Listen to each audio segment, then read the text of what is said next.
لیے تیار نہیں ہوتا، عاجز کر کے، اللہ بھی عاجز کر کے مانگتا ہے، مانگتا تو ویسے بھی وہ جب چاہے لے جائے، لیکن عاجز کر کے مانگتا تاکہ یہ بندہ جانے کے لیے خود تیار ہو۔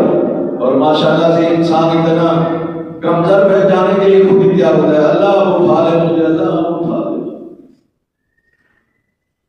کل ایک خبر میں دیکھ رہا تھا، ایک بزرگ آدمی، اس نے کہا میں اللہ سے موت مانگتا ہوں، مجھے دیتا نہیں، یعنی انسان خود مرنے کے لیے تیار۔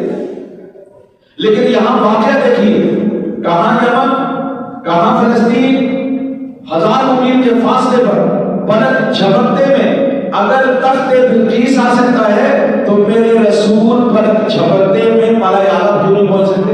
سبحان اللہ، حریم ناز میں کیوں نہیں پہنچ سکتے؟ یہاں اگر فاصلہ سمٹ سکتا ہے تو پھر مقام وہاں بھی سمٹ سکتا ہے۔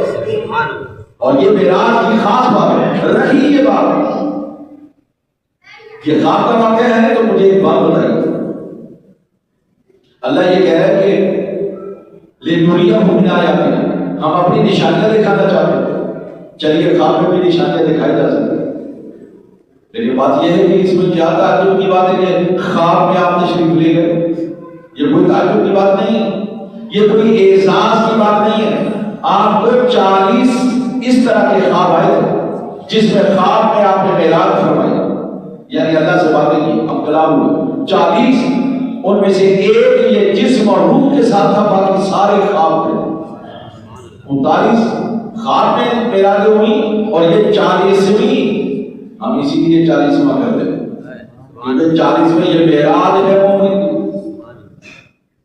ہمارا یہ نظریہ یہ کہ یہ 40 ہے، اس کا مطلب یہ ہے کہ جب 40واں فگر آ جاتا ہے تو اللہ تعالیٰ عروج، بلندی، بخشش، مغفرت کے فرمانے جاری کر دیتے ہیں۔ سبحان اللہ۔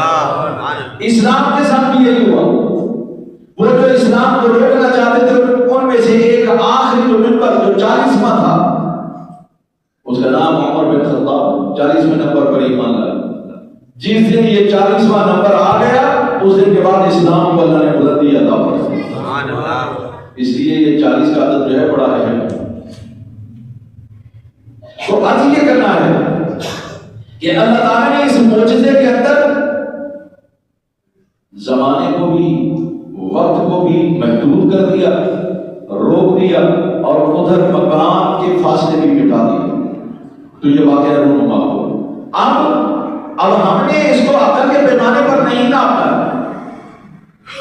جس کا ایمان باقی ہے بس ایمان لانا ضروری ہے اللہ پر، جس کا اللہ پر ایمان ہے وہ یہ ماننے کے لیے تیار ہے کہ سبحان اللہ